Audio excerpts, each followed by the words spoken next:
Welcome back to the Backpacker Coach. Today I wanted to talk to you about tents again. I know I did a little segment before about tents, but this is a new segment and I wanted to go over the different kinds of tents and what you can buy. Just wanted to tell you, probably congratulations on deciding to want to start to winter camp. So you probably have thought, well, do I need a winter tent? What kind of tents are out there? So we're going to go over that. First thing is you have to look at your tent and see what you have.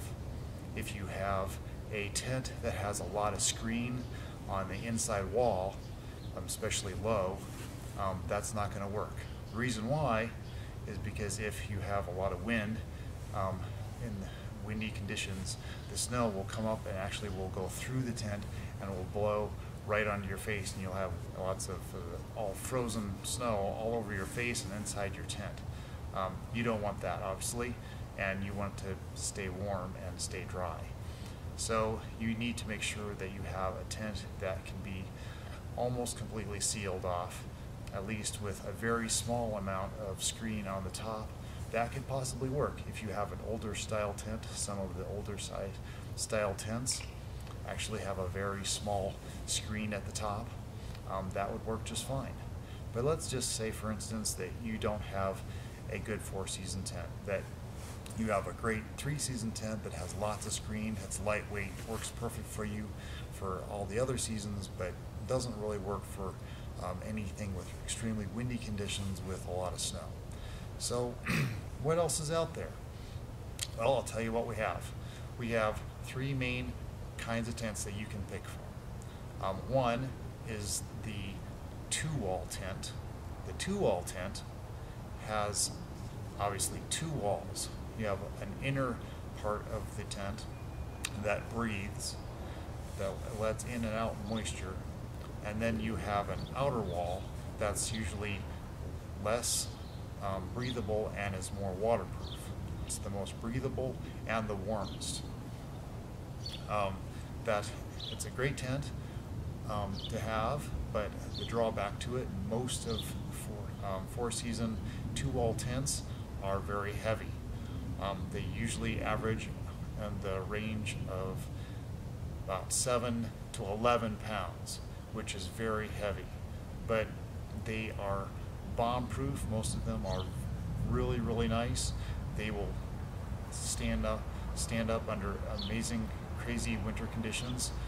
But you do have to watch out if you don't want to carry a huge amount of weight. That is an issue.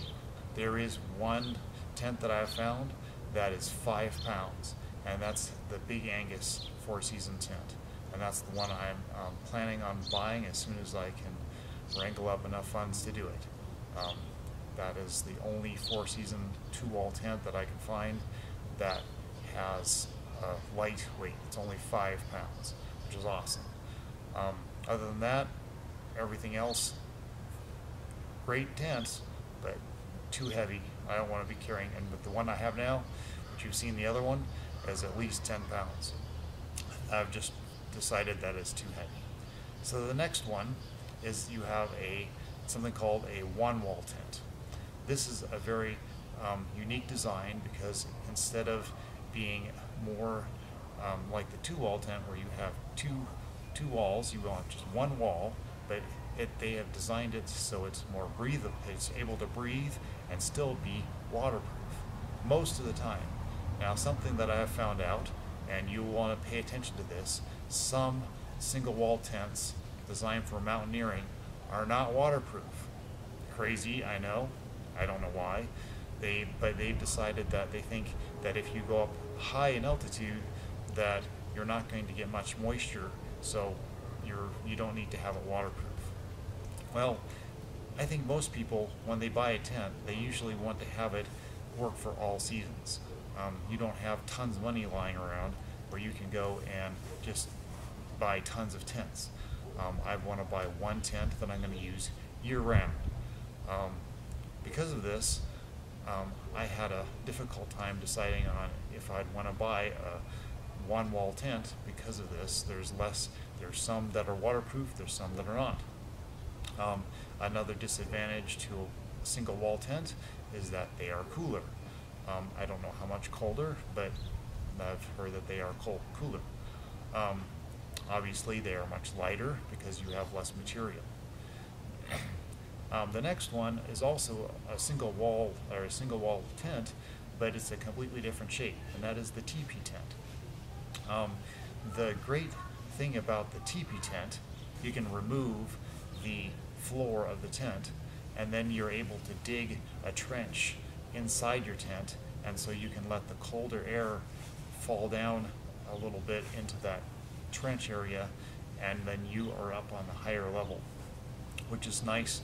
So you can have that, as well as, you know, you've got usually a little bit bigger space for most of the teepee tents. They range from usually 3 person to 5 people. So that's a nice thing about those kind of tents. I've definitely thought about those, and they're not quite as expensive either. And they are very light, usually 2 to 3 pounds, which is really nice. The thing is, you have to be careful you have to be able to bury the sides of the tent so wind doesn't blow underneath the edges of the tent. So you have to make sure you do that if you get that kind of tent. That's all for next time, and hopefully you'll come and watch my other videos. And please comment.